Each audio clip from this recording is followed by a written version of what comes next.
Welcome big नाज़रीन, ख़बरुनि जे सिलसिले खे अॻिते वधाईंदासीं। हिन वक़्तु तव्हांखे ॿुधायूं त मियां इफ्तिखार ANP अॻवान मीडिया सां ॻाल्हाए रहिया, अचो तव्हांखे ॾेखारियूं।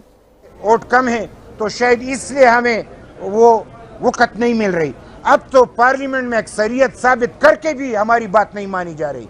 तो अगर जमहूरियत में आइन की बालादस्ती होते हुए पार्लियामेंट में एक ऐसा डिप्टी स्पीकर आए जो खुद स्टे ऑर्डर पे चल रहा है और इलेक्शन कमीशन ने उसका सत्यानाश कर दिया कि 50,000 बोगस वोट, जाली वोट, वो यहाँ पे डिप्टी स्पीकर बना। और डिप्टी स्पीकर इतना नालायक निकला कि वो जो रूलिंग पढ़ रहा था तो वो असद कैसर का नाम लिया।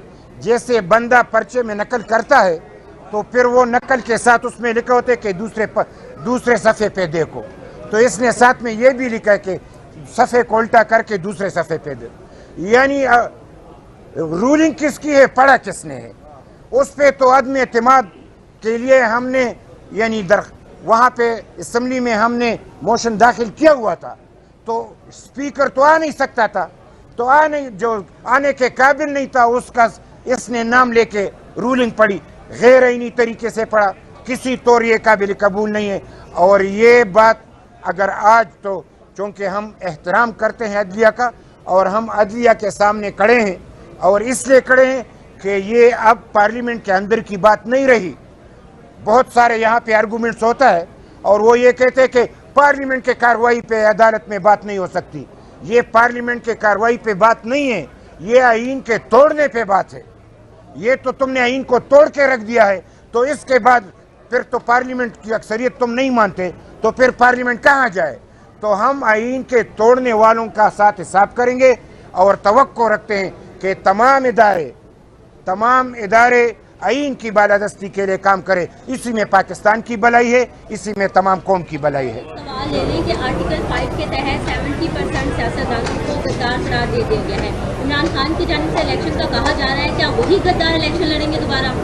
मैं तो यही कहना चाह रहा हूँ कि आइन को मानते हुए ये गैर आइनी इक़दाम किया गया है, वही अदम एतमाद के वहाँ पे वापस जाना है, अदम एतमाद को कंप्लीट करना है, फिर हुकूमत बननी है, फिर वो नया यानी वो इलेक्शन रिफॉर्म्स करेंगे, उसके बाद इलेक्शन में जाना है। ये तरीक़ाकार है।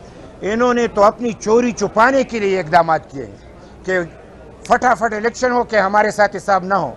तुम तो कह रहे थे कि हम तो यानी ऐसे साफ है कि हमारी तरह कोई और ईमानदार नहीं, सादिक और अमीन। या खुदा ऐसे बंदे ने उसको सादिक अमीन करार दिया है कि वो खुद भी डैम के चोरी में अभी तक ज़ाहिर नहीं हो रहा। अब तो समझ गए होंगे, यानी जिसको अदालत की ज़रूरत हो कि वो सादिक अमीन वो होता है जिसको खल्क़ खुदा सादिक अमीन कहे। इसने तो यहाँ पे बेईमानों को तक़वियत दी और एक एक बाग किए जा रहे हैं। आप तो सुन रहे हैं ना, फलाने दुबई में जाके पनाह ले ली, फलाने उधर पनाह ले ली। अब तो वो बातें सामने आ रही हैं जो कि ये लोगों पे इल्ज़ाम लगा रहे थे, अब तो इनकी चोरियां सामने आ रही हैं। कुछ तो मौका दो कि तुम्हारी ईमानदारी का तो पता चले, दुनिया को तो पता चले कि सादिक अमीन कैसे होते हैं। तुमने तो इस्लाम से भी खेला, तुमने तो जमहूरियत से भी खेला और झूठ बोल बोल के सारी पाकिस्तान के अवाम को झूठ पे आदी कर दिया। यानी इतना डट कर झूठ बोलता है कि वो झूठ को सच साबित करने के लिए सारे बातें कर रहे हैं। और मैं एक बार फिर कहूँ कि ये सिर्फ इनके सवाल के जवाब में कि ये भागने की कोशिश कर रहा है और भागते भागते शायद वो खुद भी भाग जाए, क्योंकि अपनी टीम को रफ्ता रफ्ता फारिग कर रहा है।